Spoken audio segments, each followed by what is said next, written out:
Shalom saudara-saudara sekalian yang dikasihi Tuhan dimanapun saudara berada. Saya berdoa supaya anugerah Tuhan, penyertaan Tuhan selalu saudara sekalian rasakan dan nikmati. Nah saudara, hari ini saya ingin mengajak kita untuk membahas satu kitab yang terdapat di dalam kitab Habakuk pasal 1 ayat 1 sampai 4 dan pasal 3 ayat 17 sampai 19. Saudara perhatikan Alkitabmu, yaitu Habakuk pasal 1 ayat 1 sampai 4 dan pasal 3 ayat 17 sampai 19. Ketika kita membaca dua perikop firman Tuhan itu, maka akan muncul pertanyaan, ada dua pertanyaan yang Habakuk ajukan kepada Tuhan, yaitu berapa lama lagi Tuhan dan mengapa Tuhan. Saudara, dua pertanyaan yang saya yakin juga sering kita tanyakan kepada Tuhan, bahkan mungkin kita bisa mengajukan lebih daripada dua pertanyaan. Apalagi saudara di hari-hari seperti sekarang ini, kita bertanya, Tuhan, berapa lama lagi corona ini akan berlalu? Mengapa ada corona hadir di dalam dunia ini Tuhan?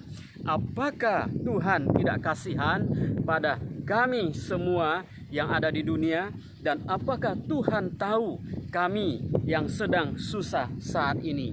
Dan bagaimana kami harus menghadapi hidup ini? Nah saudara, mengapa Habakuk mengajukan pertanyaan kepada Tuhan? Ada apa yang sedang terjadi pada saat itu? Siapakah Habakuk itu? Saudara, Habakuk adalah seorang nabi Tuhan yang hidup di akhir pemerintahan Raja Yosia dan di awal pemerintahan Raja Yoyakim. Saudara bisa membaca di dalam kitab 2 Raja-Raja pasal yang ke-23 sampai 24. Yosia adalah raja yang hidup benar di hadapan Tuhan, melakukan yang benar di hadapan Tuhan. Namun saudara, setelah dia meninggal, kerajaan Yehuda sedang menuju kepada kehancurannya. Raja-raja yang menggantikannya hanya jadi raja boneka bagi Mesir dan bagi Babilonia. Setelah Yosia meninggal, Yoahas anaknya menjadi raja menggantikannya. Namun dia dipecat oleh raja Mesir bernama Firaun Neko. Firaun Neko lalu mengangkat Eliakim atau Yoyakim, lalu Yoyakin dan Zedekia sebagai pengganti raja demi raja. Setelah Yosia meninggal, para penggantinya melakukan hal yang jahat di mata Tuhan. Puncak dari semua kefasikan itu terjadi di zaman Raja Yoyakin memerintah. Situasi mengerikan inilah yang dihadapi oleh Habakuk. Di dalam situasi bangsa yang tidak taat kepada Tuhan, lalu kemudian ada invasi dari bangsa asing, khususnya Babilonia, dan itu membuat pergumulan, penderitaan di dalam Habakuk menjadi muncul. Saudara, mari kita perhatikan pergumulan Habakuk yang diungkapkannya di dalam pasal 1 ayat 2 sampai 4. Habakuk berkata kepada Tuhan, yang pertama, berapa lama lagi? Saudara, pada zaman Raja Yosia, Tuhan sudah mengingatkan bangsa Israel bahwa jika mereka tidak bertobat, Tuhan akan menghancurkan mereka. Di dalam 2 Raja-Raja pasal 22 ayat 16 sampai 17. Setelah mendengar peringatan itu, Yosia melakukan pembaharuan dan mengumumkan kepada rakyat untuk melakukan pertobatan kepada Tuhan. Tetapi saudara, orang-orang Israel ada yang masih belum bertobat semuanya. Dan ketika Yosia digantikan oleh anaknya yang bernama Yoahas, kejahatan semakin besar dan perbuatan melawan Tuhan semakin jelas. Kejahatan yang muncul semakin hari semakin jahat. Kelaliman makin lama semakin berani. Berbagai penindasan terjadi. Aniaya, kekerasan menjadi tontonan sehari-hari. Dan melihat situasi yang seperti ini, lalu kemudian Habakuk bertanya kepada Tuhan, berapa lama lagi Tuhan aku berteriak dan engkau tidak mendengarkan? Tuhan, kau kenapa tidak mendengarkan permohonanku? Aku melihat ketidakadilan, kejahatan, penindasan terhadap umatmu, dan semua kejahatan semakin hari semakin besar. Aku sudah berdoa, aku sudah memohon kepada Tuhan agar Tuhan melakukan intervensi, tapi mengapa Tuhan tidak mendengar? Harus berapa lama lagi Tuhan aku melihat penindasan, ketidakadilan terjadi kepada bangsa pilihanmu itu? Nah saudara, itu pertanyaan pertama daripada Habakuk. Dan pertanyaan yang kedua adalah Habakuk bertanya, mengapa engkau memperlihatkan kejahatan kepadaku? Pertanyaan kedua yang Habakuk ajukan kepada Tuhan adalah, Tuhan, mengapa engkau memperlihatkan kepadaku kejahatan sehingga mataku memandang kelaliman? Ayat yang ketiga. Pertanyaan ini sangatlah manusiawi, tetapi muncul dari pemahaman yang salah tentang Tuhan dan hidup ini. Manusia, saudara, seringkali berpikir bahwa Allah itu baik, sehingga tidak mungkin membiarkan umatnya mengalami ketidakbaikan. Manusia sering berpikir bahwa Allah itu adil, maka umatnya tidak mungkin akan mengalami ketidakadilan. Tuhan itu baik, berarti Tuhan tidak akan membiarkan anak-anaknya mengalami hal yang tidak baik. Nah, tetapi saudara, fakta hidup menunjukkan kepada kita bahwa selama kita hidup di dalam dunia ini, ketidakadilan selalu ada dan bisa menimpa siapa saja. Sekalipun kita sudah menjadi orang yang sangat baik, tetapi tetap ketidakadilan bisa menimpa kita. Dunia ini memang tidak adil, tetapi saudara, Tuhan itu adil, dan orang-orang yang berbuat ketidakadilan akan menghadapi keadilan Tuhan. Saudara, Habakuk merasa tidak seharusnya Tuhan membiarkan umatnya diperlakukan tidak adil oleh bangsa Kasdim. Saudara sekalian, dan Tuhan memberikan jawaban kepada Habakuk yang benar-benar mengejutkan dan menggoncangkan imannya. Di ayat yang ke-5 sampai ke-11, di mana Tuhanlah yang membangkitkan orang-orang Kasdim untuk menghajar umat pilihannya. Siapakah orang Kasdim itu, saudara? Saudara, orang Kasdim adalah sebutan lain untuk orang-orang Babel dari Babelonia.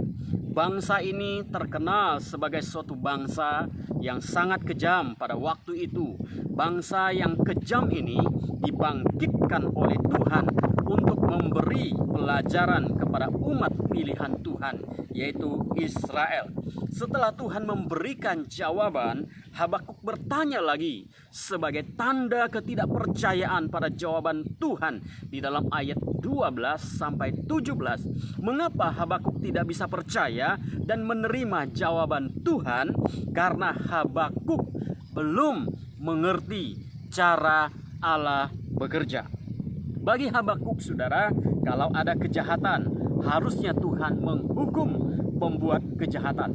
Apalagi kalau kejahatan itu terjadi di tengah-tengah umat pilihan, bahkan dialami oleh umat Tuhan sendiri. Bagi Habakuk, memang orang Israel, pilihan Tuhan, berbuat kejahatan, tetapi dibandingkan dengan orang Kasdim, maka kejahatan mereka masih bisa ditolerir oleh Tuhan. Harusnya itu pemikiran dari Habakuk. Oleh sebab itu sudah seharusnya Tuhan menghukum orang Kasdim dulu dibandingkan dengan orang Israel. Saudara sekalian, sebenarnya kita pun sering seperti Habakuk. Kita mau Tuhan bekerja menurut cara kita, dan kita tidak mau terima cara kerja Tuhan. Padahal cara kerja Tuhan jauh lebih baik daripada yang dapat manusia pikirkan. Karena kita tidak mengerti cara kerja Tuhan, seringkali kita menuntut Tuhan harus bekerja sesuai dengan cara kerja kita. Dan ketika Tuhan bekerja tidak sesuai dengan cara kita, kita langsung protes. Tuhan, mengapa seperti ini?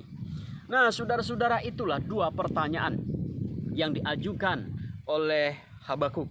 Namun, setelah melewati proses yang cukup panjang, akhirnya Habakuk baru mengerti kehendak Tuhan yang diungkapkannya di dalam pasal 3 ayat 17 sampai 19. Dia tetap beriman sekalipun situasi tidak berubah menjadi lebih baik. Dia tetap percaya sekalipun hidup tidak jauh lebih baik. Dia tetap bersorak-sorak karena Tuhan yang dia percayai adalah Tuhan yang hidup. Dia telah mengalami proses pembentukan Tuhan sampai pada akhirnya dia mengerti cara Tuhan bekerja. Saudara-saudara yang Tuhan kasihi, hari-hari ini kita diperhadapkan dengan pandemi COVID-19 yang masih melanda bangsa kita, yang masih melanda dunia ini. Dan kita tidak tahu sampai kapan pandemi ini akan selesai. Semoga Tuhan menolong dan melindungi kita semua. Kita sungguh tidak mengerti mengapa corona bisa melanda negara dan dunia ini. Pandemi ini, saudara, telah merontokkan banyak hal di dalam hidup kita. Namun saudara, mari kita belajar dari Habakuk bahwa sekalipun kita tidak mengerti mengapa, namun kita tetap percaya bahwa Tuhan itu baik. Mari kita membenahi diri kita di hadapan Tuhan. Perkuat semangat kita di dalam melayani Tuhan. Perteguh iman kita di hadapan Tuhan. Pererat hubungan kita dengan Tuhan. Apapun yang terjadi, kita tetap beriman dan percaya bahwa Tuhan itu baik, bahwa Tuhan tetap mengasihi kita, bahwa Tuhan tetap memelihara hidup kita.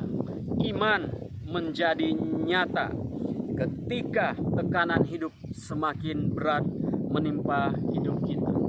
Waktu hidup kita lancar-lancar, begitu mudah kita bersyukur, begitu mudah kita bersuka cita. Tetapi saudara, ketika beban hidup menekan, kadang disitulah ujian iman bagi kita. Dan di saat-saat seperti itu, marilah kita berharap kepada Tuhan. Saudara, mungkin secara logika Habakuk tidak mengerti dan menemukan jawaban atas pertanyaan yang diajukannya kepada Tuhan.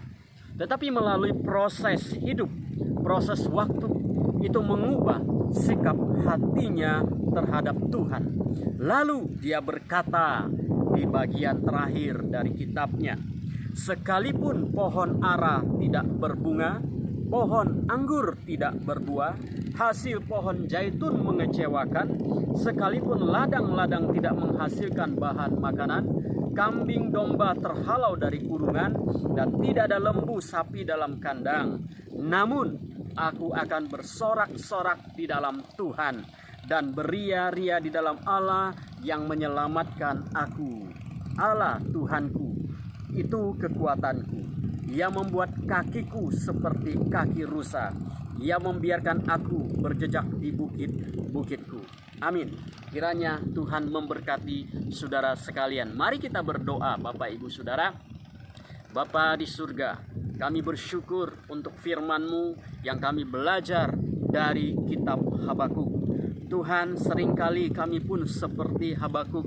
Kami tidak mengerti, kami mengajukan banyak pertanyaan kepada Tuhan. Tetapi melalui pelajaran renungan firman Tuhan ini, ajar kami untuk mengerti seperti Habakuk yang tetap beriman dan percaya dan tetap bersuka cita di dalam hidupnya. Sekalipun situasi yang dihadapi belum berubah, tapi imannya, hatinya, sikap hatinya berubah.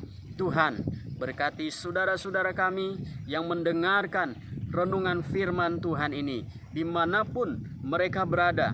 Tuhan, berkati mereka, berkati kehidupan mereka, berkati keluarga mereka, berkati pekerjaan mereka, segala beban berat yang mereka hadapi. Di dalam nama Yesus, Tuhan memberikan jalan keluar. Terima kasih Tuhan, kami bersyukur kepadamu untuk firman-Mu. Di dalam nama Yesus Kristus kami berdoa. Amin. Tuhan Yesus memberkati saudara sekalian.